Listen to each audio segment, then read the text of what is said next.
Yeah, it could.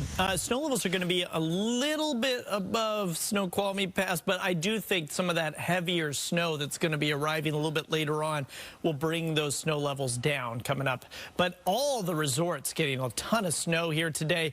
Great stuff as this system moves its way on shore. Now, behind this is a cold front, and behind that is going to be just some scattered showers. That's what we have to look forward to this afternoon.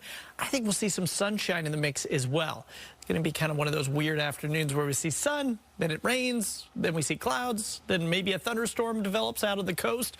We'll be tracking all that this afternoon. But in the meantime, up in the northwest corner of our state, that's where we're seeing some of the heaviest rainfall, along with over the Hood Canal area. Between Bellingham and Cedar-Woolley up on the north end, we're seeing some heavier showers, and now stretching from about the Northgate area through downtown Seattle, continuing on to Tacoma and Olympia.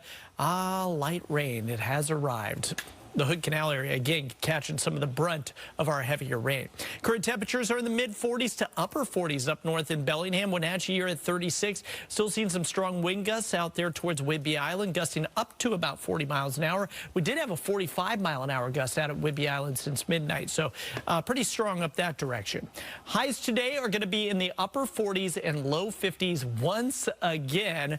Wenatchee, you're topping out in the mid-40s. You'll be a little drier out that direction. And here's what your day looks like. I expect us to spend pretty much all day in the mid-40s, and then later on tonight, dropping down into the mid-30s as we dry out. In fact, Wednesday and Thursday both look dry. We'll see a few showers on Friday, and your Super Bowl weekend looking pretty good. Mostly cloudy with highs in the upper 40s. Liz?